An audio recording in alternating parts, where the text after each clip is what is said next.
Hello and welcome to the show. Before we begin, apologies because I'm making today's recording not in my usual space, and my little ones are around right now, so expect to hear noise of them chatting in the background and maybe sounds from their tablet spilling through. Okay, so we're going back to the case study that we've been working on for the past couple of days, and that is looking at people whose business is in the curated hamper and gift giving space. And we're looking at ways for differentiating them in business because after all everybody has that as a primary business challenge.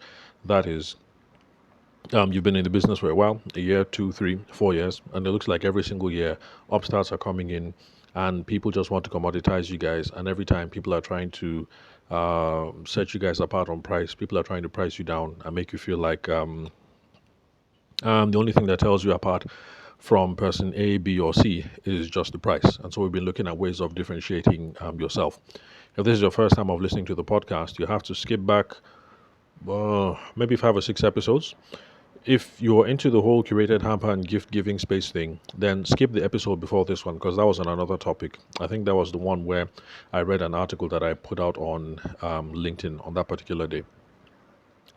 So, if you listen to the 4 or 5 episodes that came before that, you'll get caught up to date on how to differentiate yourself if you're in that space, curated hampers and gift giving.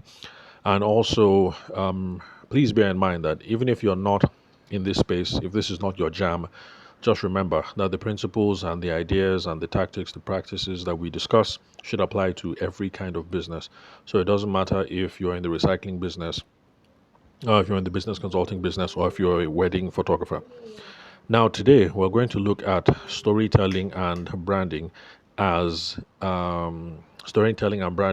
means for business differentiation. How you can set yourself apart using storytelling and branding. So, definitions before we continue. Storytelling. Lots of definitions, but I prefer to say that storytelling is just, how do I put it?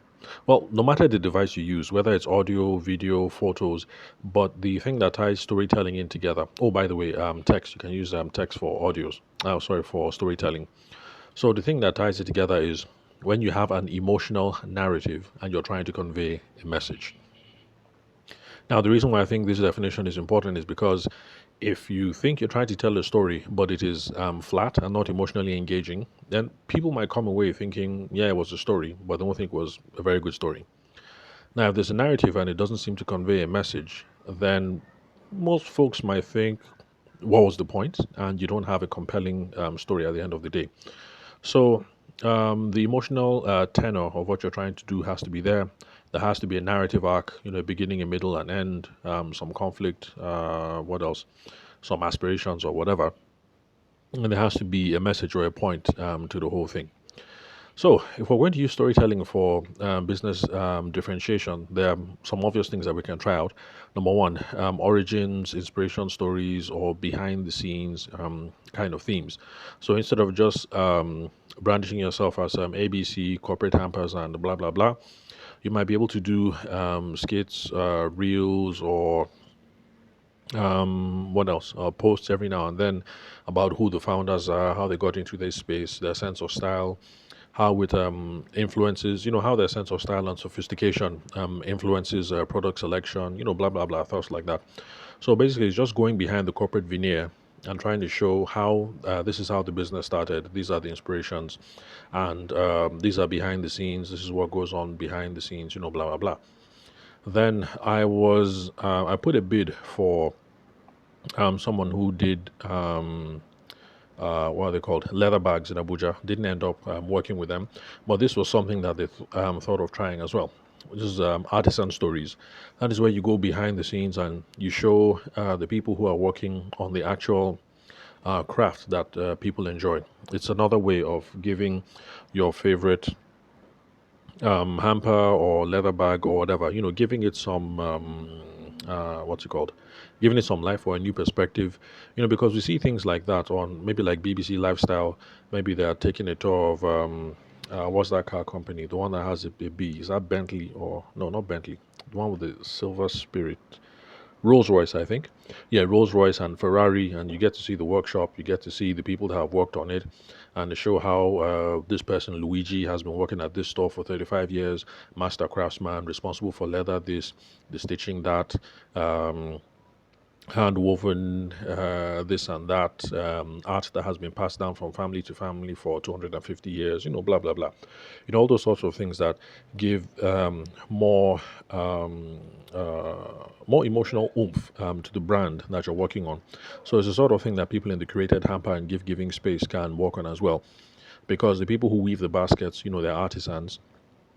I'm surprised if maybe like for those people who are based in Lagos, because in Lagos, coming back, going past Maryland, you go, there's a bridge after Maryland where you go and curve under the bridge before you come back up and start facing Ikeja again. And there are communities of people who are making hampers there that would go, sorry, making baskets that would go into hampers. I noticed that some of them were communities of women. So, if you're one of those people who sources from the community of women after Maryland, those can be things that you talk about. Artisan stories. This is where the women come from. This is how your brand leads to helps with what's that word? Female empowerment, female economic empowerment. Blah blah blah. All those kinds of things. And you can also weave all kinds of narratives around particular themes like love or gratitude, which are kind of obvious. I mean, since you're in the gift giving space. So, love, gratitude, celebration, relaxation. And the whole idea is to make your hampers stand apart, to make sure that your hampers are more than just products. Then, okay, I think I've spoken about your personal story, your passions, your motivations, if you're the person behind it. Okay, that's about storytelling. Now, branding. The usual meaning of the word branding is the visual or the emotional identity of your business. Now, that's going to be the main meaning that I'm going to use for this particular podcast episode. Although, from a sales perspective, I'm quick to point out, and I'm going to try and impress on you guys that from a sales perspective, your brand basically is whatever impression that is left at every single customer point of contact with the business. So, currently, right now in Abuja, the national grid collapsed a couple of days ago. After that, vandals hit our transformer. So, bottom line is basically the estate that we've been living in. There's been no light for close to a week. But the thing is, the power companies, the distribution companies, they have really slick branding, and so I'm sure that their corporate branding, what's it called? Corporate branding primer or whatever will say our brand is this is that, customer responsive, that, all these sorts of things. But at the end of the day, the visual and the emotional identity that the company is trying to create does not match what people on ground, like me, who are the actual customers, what it is that we feel. So, from a sales perspective, we are not really concerned about logos and colors and visual schematic unity and things like that. The sales perspective is much more concerned about what impression that the customer is left with after every single business transaction. And it's something that I felt uniquely while I was trying to sell financial products because people on the sales team were always frustrated about yes, we have real glossy brochures and this and this and that and that, but then clients want to put payments through and the app stalls, or they want to redeem payment, and then there's another thing stalling and not working here, not working there. So from a sales perspective, brand is much wider. It's about impressions that the customer gets at every single customer point of contact with the business. But for now, we're going to focus on visual and emotional identity for the purpose of this particular episode.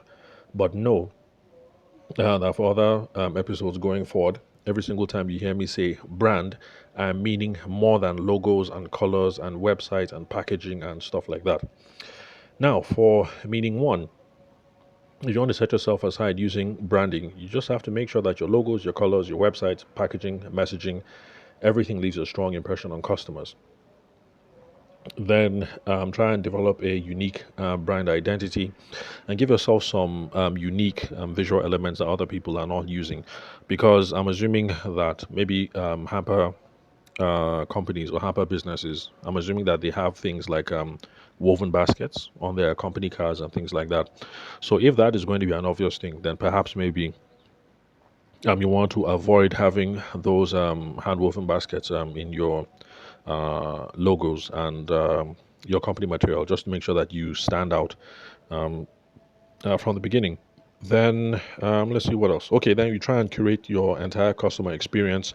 You make sure that your online store, your website, or your physical location, your packaging, how you present things, everything is in complete alignment. And you have to make sure that everything is in complete alignment.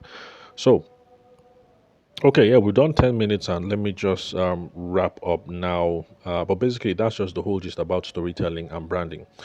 But please bear in mind that these things work together. They have to be used together to create an emotional connection. And the goal is to try and build some trust and to build some loyalty and to attract your ideal audience. Now, this is one thing that you guys ought to bear in mind because it should be obvious, but some people don't get it. When you attract some people, you are going to repel other people. And that is just the nature of the game, and you shouldn't worry about that too much. Let me give an example. I keep talking about my wife and I as it relates to curated hampers. Now, my wife loves hampers. You give her a hamper, she gushes and she thinks, oh, how kind of you, how nice, and she feels loved. If you give me a hamper, I look at the hamper and I say thank you, but at the back of my mind, I'm thinking, you spent, 80,000 naira on this, 100 grand. You should have just given me the 100 grand. I would have used 10 grand to treat myself and would have kept 90 grand and done something else with the money. So, if you get your storytelling and branding working together, you should be attracting people, ideally, who are like my wife, who get it, and you should be repelling people like me who don't get it.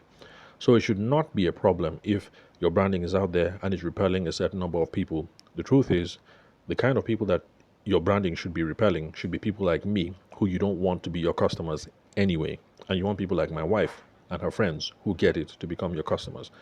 So branding and storytelling are used together to attract people, but please know that by default, if you're attracting some kind of people, you're going to be repelling other kinds of people, and you should be okay with that. It's a sign that your brand is working. So, consistency is key when you have to apply both. Now, some caution from a sales perspective. When you're trying to come up with your branding and storytelling and all of that, it should be born out of interactions with your customers. That is what should determine the overall direction of your branding and your storytelling. The reason why I'm pointing that is because typically the founder, the CEO, the whoever is going to have certain ideas about what is slick, what is cool, what is sophisticated, what is trendy, and you start trying to push the brand from there. And maybe that works in the beginning, but after a while, you get tested by the market, and it's not just about you anymore. You're now being caught up in people's perceptions and things like that. So after a while, it becomes time to take into account what other people think about what works and what is appealing to other people, and you have to take those on board. So I will wrap it up there. That's how you can use storytelling and branding to differentiate your business if you're in the created hamper and gift giving space. Now, like I said, this applies to people in other businesses. You don't just have to be in the created hamper and gift giving space. So take these ideas and run with them, whether you are a medical doctor or whether you're a consultant or whether you're a dentist or whether you are a carpenter. You can use branding and business differentiation you can use storytelling and branding to set yourself apart as a business person. So thank you very much for your time and attention. Sorry about the noise in the background. So thanks for your time and attention. I'll catch you guys at the next episode. Please connect with me on LinkedIn. The name is Tavishima Ayede. You can confirm the spelling from the link where you're currently listening to this episode. Thanks for your time and attention. I'll catch you guys at the next recording.